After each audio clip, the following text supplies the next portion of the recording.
Hello, everyone. Tim Winders here. Got a special guest today.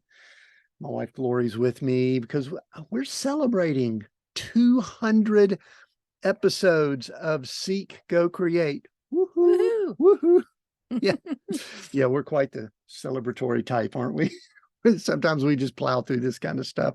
Here's what's going to be cool today is going to be flipping the mic a little bit, and my wife Glori has got some questions she's going to be asking me about the journey we've been on, about some things that are happening. And so I have Glori here with me. Welcome, Glori. Thank you. Glad you're here. Yeah. We've had a fun year, haven't we? Yeah. Recording this here at the end of March. I think this releases right at the end of March, the 200th episode. And we've driven cross country in our vehicle twice, or driven and then driven back 2,000 miles to check in on Glori's mother, who's going through some stuff, and just a lot of stuff going on. We're about to be leaving here in southern Utah for a while, and we almost had to be evacuated recently for flooding on the Virgin River near where we are. And they're saying to be prepared for it again in a couple of days. We're in a great mood, but I'm excited about this 200th episode. We come up on milestones in podcast world, and a lot of people will just keep going. A lot of people celebrate really big. We've celebrated our year anniversaries. We celebrated the 100th. Go check those out if you haven't, because they're excellent. And I'm trying to decide if this may be a celebration, and then we'll just move into doing the next things that are coming up. But we'll see. Why don't we do this now? Let's just go ahead and get started. I'm going to turn the main seat over to Glori. This is my wife of almost 35 years. That's right. That's what we're celebrating this year. Who's going to interview me and ask me some questions. Yeah, I have my notes over here. Yeah, 200 episodes. That's a pretty big milestone, first of all. Congratulations. Very proud of your consistency and the team getting these out. But I do have a few questions that I've thought about that I wanted to present to you and see what you had to say. I know in some of the past episodes, Tim may have covered a little bit of this, how he came up with the idea, different things like that. There might be a little bit of repeat, but I just think it would be really good to encapsulate all that in our 200th episode. The first question would be for you. What inspired you to begin with to do a podcast? Yeah, I have addressed this question before. I first of all loved podcast. I was a big podcast consumer. And the aspect of just audio is really a cool thing to me. Yeah. I know what's interesting is Glori really likes video. We are recording this on video, and we'll probably have this up on YouTube. Yeah. And we were even talking about this earlier. There's these philosophies. There's some people that they do video, pull the sound and then add it to a podcast. And then some people do audio and record it and then put the video on YouTube. And we kind of are audio first here. We've always done that. Yeah. And I guess what really inspired me was I felt as if there were some things that I wanted to start sharing. And I had been silent for a while after all the things we went through after 2008. And we'd gone through Bible school for a few years, and some of that was great, and some of it wasn't so great. And then we are not going down that road right now. Let's don't cover that. That's a whole nother episode. Yeah, that's like a religious people after hours episode. Anyway, okay. But we were on the coast of Oregon, Coos Bay, and I'd been working with a client, trying to work with them doing a podcast, and someone just said, you should start one. And that's what inspired me. And I pulled out a yellow legal pad, and I made a list of about 50 topics or people that I may want to interview. And I just said, you know what? I've got some ideas here. Let's get started. Got a microphone, plugged it into the computer, recorded, and that was 200 plus episodes ago. The rest is history. The rest is history, as some people might want to say. So 200 episodes in, that's a lot. So what kind of challenges have you had? And then what kind of wins? One of the things that comes up in podcast world is a lot of people talk about this thing called podcast fade, which is they get started 3, 4, 5, 10, 20 episodes in, they just fade out. And I've never really had that. That's not really a challenge. Maybe someone would say, wow, you Sure do like to talk a lot. Like what I really love to do is interview people. I really do. For those that are watching the video, she's talking behind me here. I really do love interviewing people. I'm very curious. I like asking questions. I like learning new things. And so I've never seen there to be a shortage of topics. I think the biggest challenge I would say that we have had is that I am more of a generalist than someone who narrows down to Niche. Yeah. people that live in an RV, that are executive coaches, that have been married for 30 plus years, that really want to talk about relationships and things like that. I haven't really wanted to narrow down. And I think that sometimes makes discoverability and people checking us out a little bit of a challenge. Would you agree? We've had this discussion a lot. Yes, definitely. I'm going to skip to one of my other questions because of something that you brought up. You were talking about how much you enjoy interviewing people, and you actually are very good at it. And you've had some professionals that you have interviewed that have been like, wow, that is one of the best interviews I've ever had. With that, have you ever thought about doing more of a live interview show?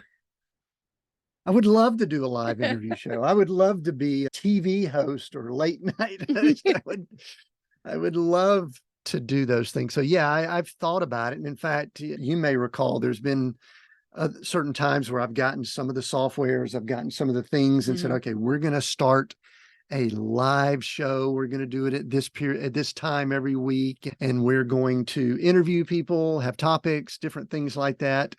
And so the answer is, yeah, I've thought of it, would love to do it. We just haven't quite pulled the trigger. I think we sometimes pause more today than we used to back in a little bit, Tim and Glori, the early years. And sometimes that may not be good, but sometimes it's probably good. Sometimes it's good to pause. And so, yeah, I'd love to do a live show. In fact, if anybody's listening in and they wanted to maybe partner or work together, do some behind the scenes, I would love to do a live show and do some of the things we're doing live. Okay. All right. Let's see. What other questions? Okay. So 200 episodes. Tell me what are like your top 3 favorite episodes that come to mind quickly. All right. That's about like me asking you, we've got 2 children. What's your favorite child? Yeah. Which child is your favorite? I am not answering that question.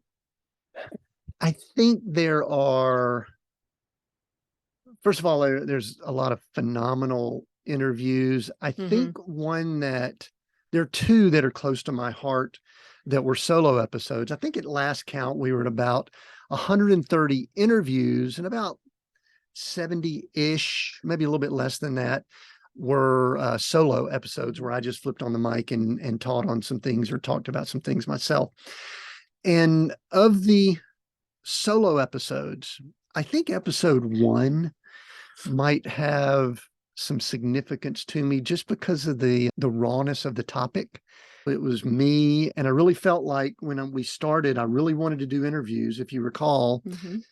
And I was praying about it and asking the Lord what to do. And I felt like the Lord said, Tim, I need you to share that testimony, that ugly testimony of all that happened after 2008 and financial collapse and bankruptcy, all that kind of stuff, all that ugly stuff. Go listen to that episode if you want to know that story.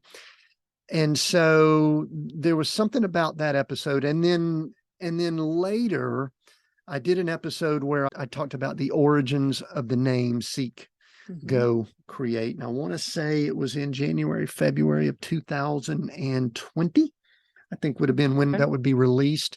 Maybe we can provide some links down in the notes for that. So those would be 2 of my favorite solo episodes. Okay.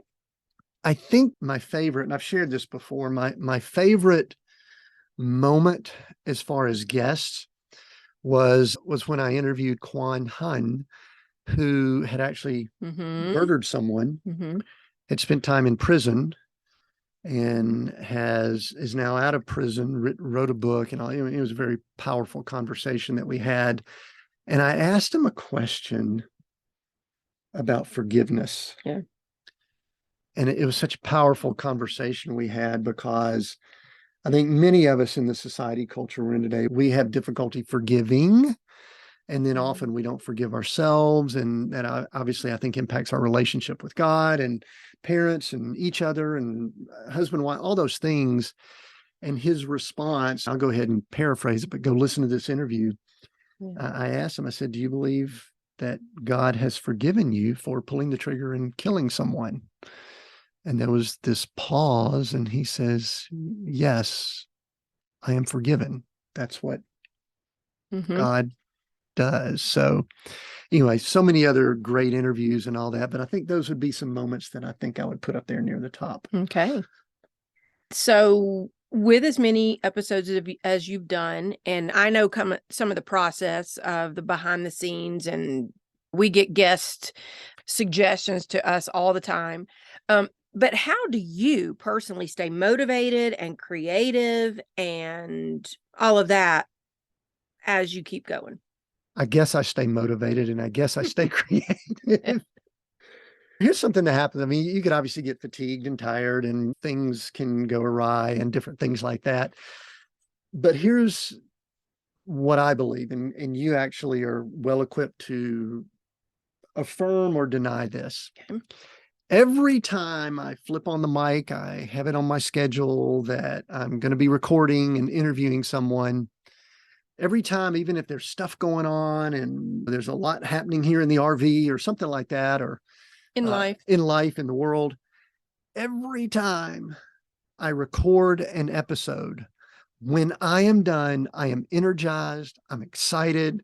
I love it. I'm so glad I did it. And it's that catalyst that just keeps me going to the next one. Mm-hmm. And I'm not fatigued after that. I think there's things in life that might fatigue us. There's things that energize us. I think all of us, our journey is finding those things that give us energy. Mm-hmm. And for me, I really have recognized how energizing this is. There's been times that we've had discussions, just do we keep doing the podcast? Yeah. We're getting great response and all that, but there's other things we could be doing. Mm-hmm. And we always come back to, this is something that really energizes me. I think there's value with what we're doing. Yeah. And so I think that's what keeps me going. So you could. No, I will definitely affirm that. It is an energy boost when you do solos, yes, but when you do interviews, there's a double energy boost. You love that interaction with other people, and see, that's something that probably wouldn't energize me as much. But Tim is an extrovert, I'm an introvert, and what that means is that as an extrovert, he actually is energized by that interaction with other people.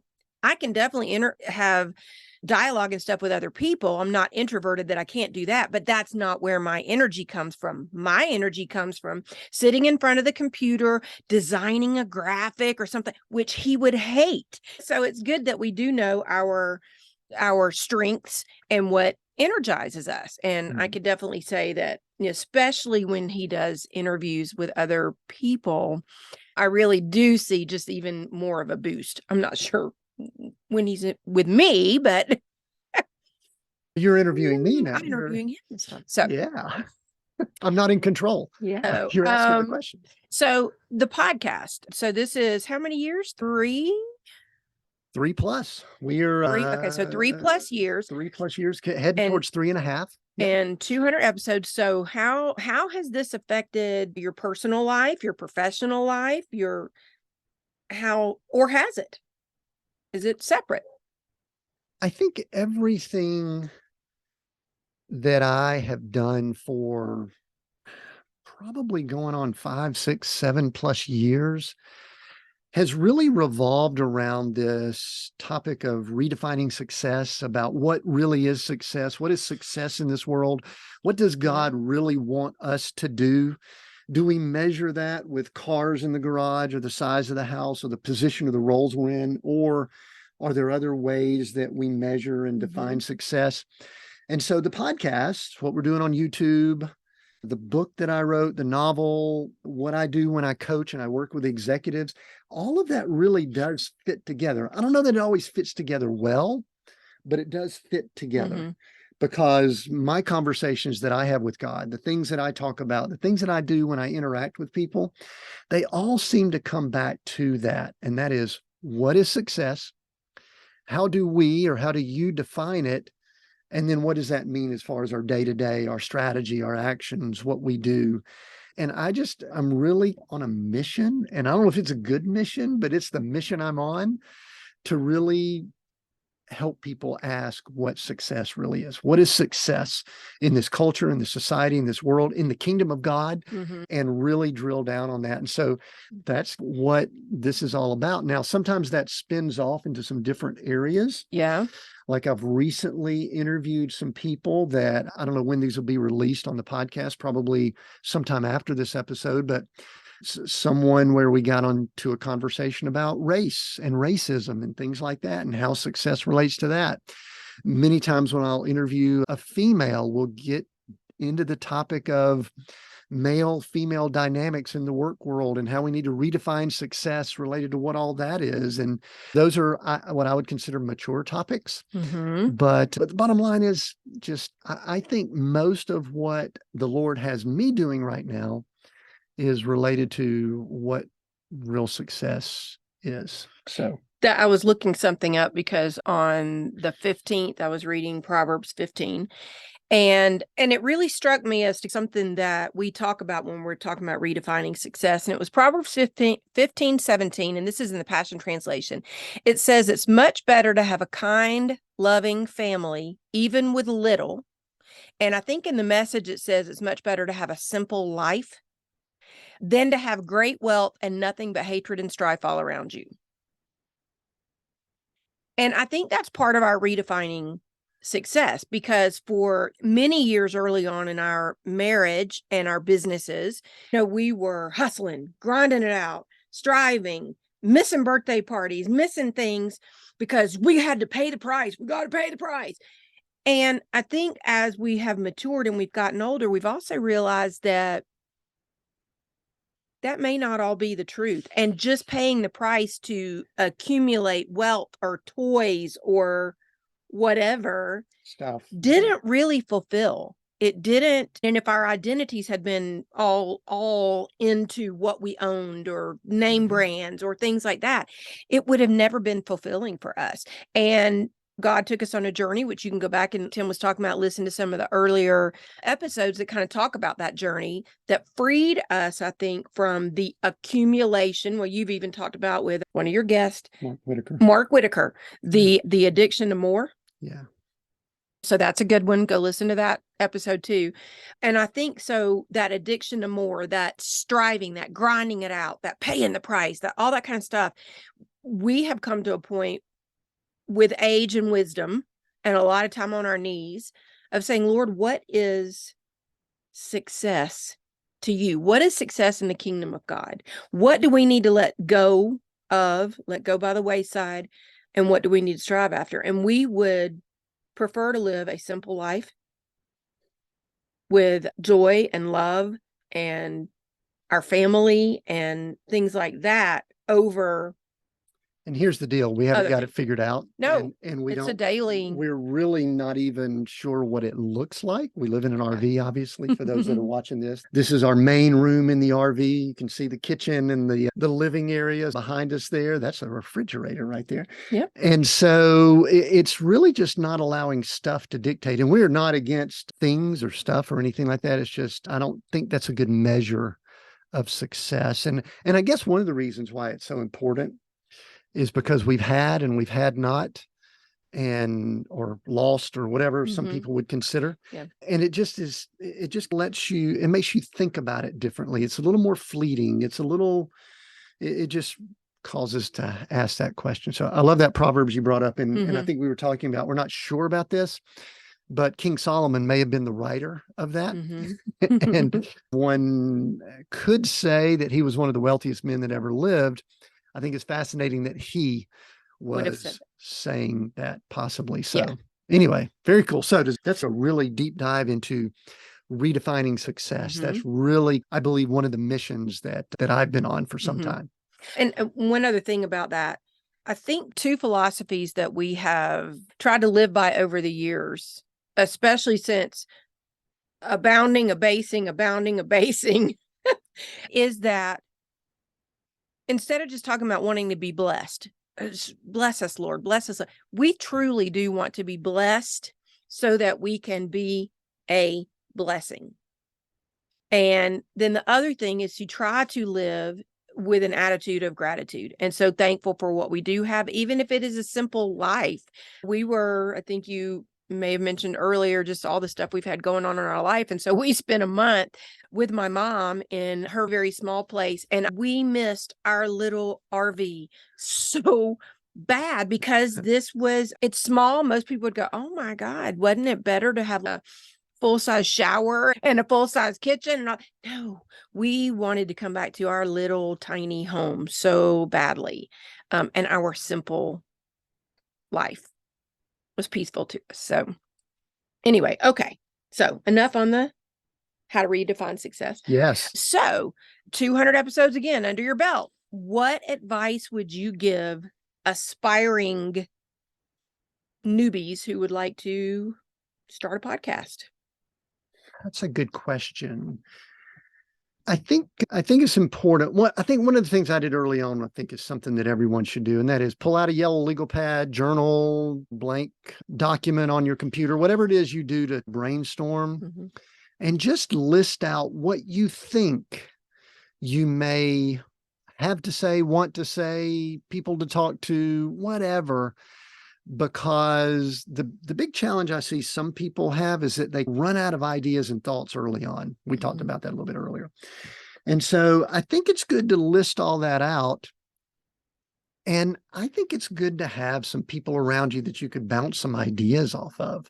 I don't know if it's a coach, I don't know if it's some group or something like that, but I do think it's helpful to have other people involved. And just to say, hey, what do you think about this? I'm a coach. I'm an executive coach. I work with leaders and things like that. And so I believe there's value there. And I also think there's value with doing that when you do a project like this.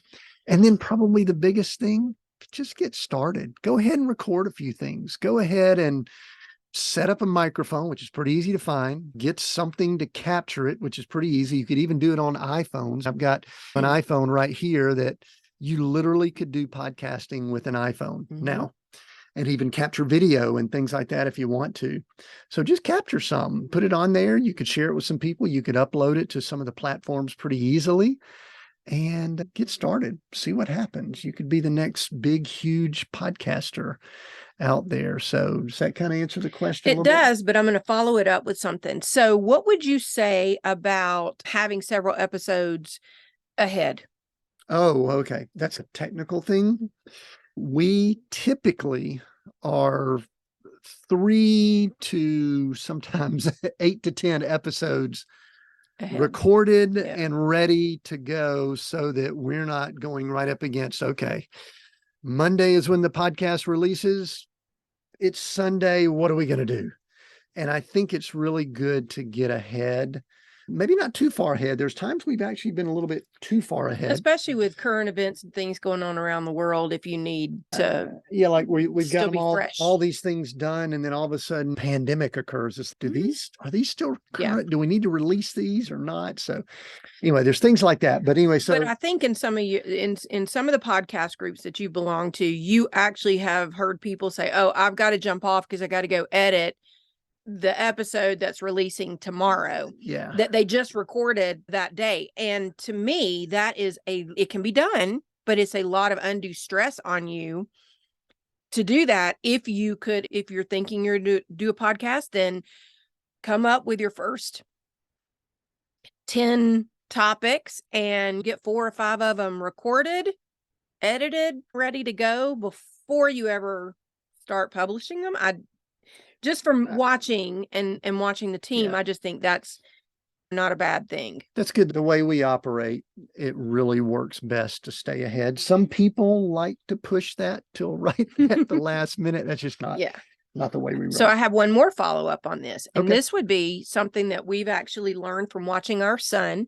Joshua is an Instagrammer. He's a photographer and a brander and all of this. And Joshua has been extremely consistent. He has posted every day for 2.5 years, and he has over 100,000 followers on Instagram, and a lot of brands that reach out to him asking him to do work and stuff for them because of that consistency. So I would ask the same thing in podcast world. What I know when I go on to look at a podcast that I've heard about or somebody suggests, and I see that they did 10 episodes and they haven't done anything new in 3 months. I'm going, so how would you talk about consistency with people that are considering starting a podcast? In the podcast business, most people will tell you that being consistent is one of the most important habits to have. Mm-hmm. And as best I can tell, I'm pretty confident that every Monday morning for 3+ years, 200 episodes, we have had an episode that's dropped. We've had a few special episodes, like where we dropped one on a Thursday, where we still had one on a Monday. Mm-hmm. It was like bonus episodes and things like that. I think with anything, not just podcasting, you just mentioned Joshua with Instagram. Yep. I think consistency for at least a season to see how it does, what's going to happen. You give people a place to go and listen, especially in podcasts where the pandemic changed a little bit of this, but people would typically download a podcast, listen to it on their way to work or way home or something like that. And so if all of a sudden they don't have one there one week, they skip a week or two, and then all of a sudden you're not connected. And so I say that this is going to counter that a little bit. Okay. There's one podcast I love, which is Dan Carlin's Hardcore History. And his episodes are about 5 to 7 hours long. He sits there on mic and talks about history for about 5 to 7 hours, just him talking about it. And he releases about 2 to 3 episodes a year. There's probably a lot of research that goes into and we that. have no idea when they're going to release. Yeah. And all of a sudden, in fact, I just listened to one where he was talking about the Vikings in 700 to 800 AD. And it's fascinating to me. So yes, be consistent, but sometimes maybe not. I think what Glori said, though, is it's foundational for just a lot of things. Success is just trying to be consistent as best you can. Yeah. All right. So I think you said we've had 100 and something interviews. Mm-hmm. So what are some of the qualities that you're looking for in guests? Because there may be people listening that actually want to be guests on podcasts. What are some of the things that help you decide? Because we get a ton of emails of people pitching themselves or pitching their clients or whatever. So what is it that helps you narrow it down to who you want to talk to? Yeah, we have a lot of great people that reach out to us, a lot of publicity people, a lot of book publishers, a lot of things like that. And most people have something to sell, a book, or they're trying to get people listening to their podcast or something, which is all that's fine. I've been a guest on 60 or 70 podcasts, and part of that's related to my book or the podcast. I think early on, it was just curiosity. I wanted to talk to certain people. I went to my contacts or people that I knew, and I said, hey, can I interview and talk to you on the podcast? So that was probably early on. And they all fit the general theme of what we were doing. We talk about leadership in both business and in ministry, and that's pretty broad. That covers a lot of stuff. I talked to some people that were in ministry primarily, talked to a lot of business people. Almost all of them had some kind of leadership role. Yeah. Now, I'm actually looking a little more specific for people that have stories about situations where they've had to redefine what success is. It's really narrowed down more to they've either done it or there's been a catalytic event that's occurred. They had cancer when they were 17 years old and it literally changed the course of their life. Or they went through some other catalytic event that just changed everything about what they do and how they live. And so that's really what we're looking for now, are people that have had those type situations where they were forced or they chose to redefine what success is. So that's what we're really looking for now that fits in with what we're doing. Mm-hmm. Very good. And I'm the systems person. So because we get so many emails, and this is just for somebody that this is a kind of a behind the scenes-y type thing of something that we've started doing. my inbox would just be inundated with people saying, oh, you should interview this and you should do this and you should do that. And the system mind that I have, I'm like, there's got to be a better way. And so we have created an intake form now where people can, if they send me an email, I'll send them the form back. That form puts all the information into a database for Tim. And then about once a month, we actually just read through and he will tell me, let's book this. And it really has helped a bit with our process and the way that we do things. And one of the things that I would say from behind the scenes and the operation sides of things, which is more what I handle, is that I think a podcast can very much be systems and procedure driven. But then you have somebody that's an excellent interviewer and host like Tim, who brings the creative juice and energy and all that to it. But I think it helps you be able to do that because we're handling procedures and systems behind the scenes. Does that make sense? Yeah. It's a team effort. There's no doubt about it. You've got to have all those things in place just so you can be consistent and so you can get things out there. And our team's done a great job. They really have. And that's part of what really helps me focus on the things that I really like to do, which is just the interviews, talking to people, the recording, things like that. Mm-hmm. Very good. All right. So what you talked about redefining success, but what are some other topics that you've considered maybe sprinkling in, or that it would just jazz you to be able to also cover? If I go backwards and look at some of the things we've done, we did early on do, what we call what happened in our life. That was season 1 we did.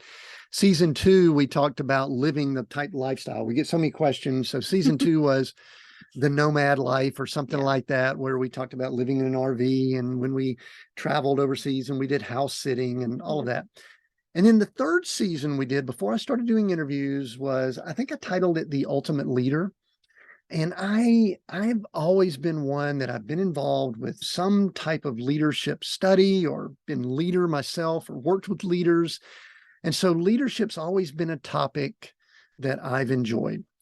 And so going back to that season of The Ultimate Leader, I'm working right now, and I believe it may be starting right after this episode, on something called the faith-driven leader. And it's a topic that's been welling around inside of me. I think it's going to be around 5 episodes. I'm working on some of the details now.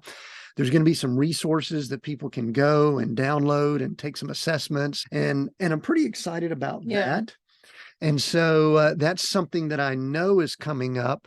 And maybe more, but as far as the near future, that's really what's next. It's going to be something, I think it'll be titled The Faith-Driven Leader. And it's something that I see in the work that I do. It's something that I see in people that I interview, and we'll define it more and talk about more what it is. But I see people struggling with, how do I live my faith out in this world that has so much stuff, junk going on? How do I stay true to who I am and align my beliefs and my spiritual foundation with the work world and making money and just getting out there with just all that stuff that's going on? So I think what we're going to do is dive into that. In fact, I know that's what we're doing because I'm working on it when we finish up here. To begin recording some pieces of that. So the faith-driven leader, that's what's coming up. Cool. And that kind of goes back a little bit to the team thing aspect that Tim was talking about, because our daughter reached out to us and she's been one of our team members behind the scenes. I don't know, a couple of months ago. And she said, Dad, I've just been listening. She was working on like a gallery for me. We use a software called Notion for kind of some of our project management and stuff. And so I had her working on a project for me. And she said, gosh, it's taken me back to a lot of Dad's earlier episodes. And she said, there is some amazing stuff in there. And so she even suggested, I think you need to do a few seasons that would be a little bit of a shorter season, but on specific topics like this faith-driven leader. And I think when she told you that and you started thinking about it and praying about it and asking the Lord, it started forming up for you. And it seems like a really great way to actually help leaders, not just to be just a podcast they can consume, but there's going to be resources and things there that would go far beyond just the podcast. Anyway, we're excited about getting started on that. And I'm glad Dulcie mentioned it and spurred nudged you. That's good. Yeah. So one of my last questions that I have is, and I know you and I've talked about, do you keep celebrating after 200 or you just put your head down to just get it done? But even if it is just putting your head down and getting it done, where do you see Seek, Go, Create going in the future? Is it still Seek, Go, Create? Do you see iterations? Do you see add-ons? I know we've talked about some different things, other shows that we've talked about doing. Earlier in this interview, we even talked about you would love to do something with live interviews and things. I know you may not have a full answer to that, but are there just any nudgings that you're getting or anything like that people might could be looking forward to, of something that might be a little different? Yeah, one of the conversations we have quite a bit, Glori and I have it, and that is the relationship between video and audio. How do we do things on YouTube? We do have video here. Some people are watching it. It is a podcast driven first. So it's not necessarily, even though my wife is stunning, she's beautiful, she's here with me. Thank you. And so she definitely enhances when I do the solo episodes, not quite as attractive maybe, but so there's the video aspect. And then there's also how that fits in with the audio and all the things we do there. I think the future really is moving to some shorter form content, moving to some things that are a little more bite size. I love long form interviews. I still listen to a Joe Rogan 3 hours at times. I listen to 1.5 hour long form interviews. I have tried to get some of my interviews down to shorter than an hour. Most of them are, they just spill over. However, I do want to start taking some of the content and making it more bite-sized, making it easier to consume, either on video, audio, social media, some of those platforms like that. And so I do think we're going to be doing things like that. I think you and I have spoken about doing some things with some books related to some topics that are spinning off from the podcast, or maybe even some things separate from that.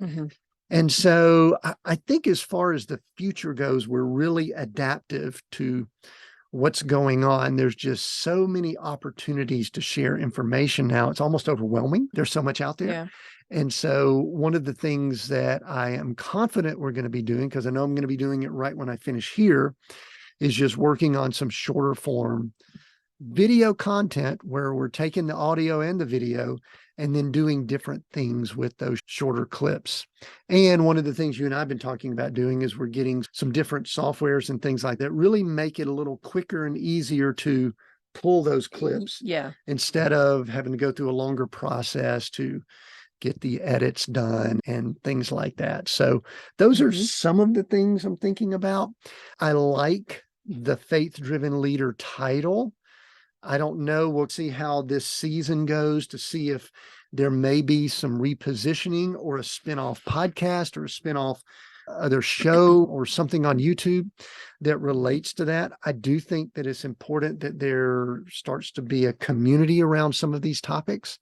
And so one of the things we're looking at are what are some of the topics that we may want to build a community around also. So those are a few things. Does that help? It does. It's good. I know we've talked about, I won't give names or anything away, but we've talked about possibly having book reviews and different things like that too. So we got a lot of ideas. All right. Is there anything that you wished I had asked you that I didn't ask you? Trying to think what would be appropriate for the show here. Okay. Hey, we have been married 35 years, so almost 35 years. Yeah. No, I can't think of anything. I got something this would be good engagement here. We really have not been on an anniversary trip in 5 years. I guess we went somewhere on our 30th. And since we live traveling, we don't schedule a specific trip. But this year we're thinking about actually scheduling a trip, but we're not really sure where we want to go. So if you have great ideas for something relaxing, possibly with a good bit of sun, if this is YouTube, stick a comment there or send us an email or leave us some kind of, because I think both of us, with everything that we have gone through, Tim's father passed away not long ago. My mom has been very sick. There's just been a lot of stuff clouding our mind some that I'm not sure we're thinking clearly enough to even come up with great ideas, but we'd like to do something. So I'd love to hear your thoughts, people. And a few criteria. Oh, yeah. We've learned that We're not tourists. we're not good tourists. We're travelers, but we're not good tourists. We love people. We don't really enjoy crowds. Mm-hmm. We like nature. We like being out in a little more quiet and nature versus cities. We're not anti-cities, but we're just getting to a place in our lives where the cities are not, they don't nourish our souls as much as just being in places where it's not as crowded and things like that. We like good food. We do like good food, but not mass quantities. We like to taste and flavors and things like that. Yeah. So those are some clues. Yeah, I'd love to get some ideas, because truthfully, my idea tank is pretty darn low right now. And that's not good for someone who needs to be planning this stuff. So I'd appreciate any thoughts and ideas. Yeah. You can keep that in mind too. So yeah, send us ideas. That'd be amazing. Other questions? Oh, I think, let me see if I missed anything. I think that may have been everything that I was going to ask you. Again, I just congratulate you on your consistency and getting 200 episodes under your belt. Thank you for asking me to interview you. I'm so honored. And we thank you guys for listening and being a part of this journey. And if you haven't been with us the whole 200, you got a lot you can go back and listen to. And we just expect to continue to give you some pretty great content. Excellent. Thank you. Thank you for the interview. Thanks for 200 episodes. And we have new episodes every Monday. And I'm excited to always say, continue being all that you were created to be.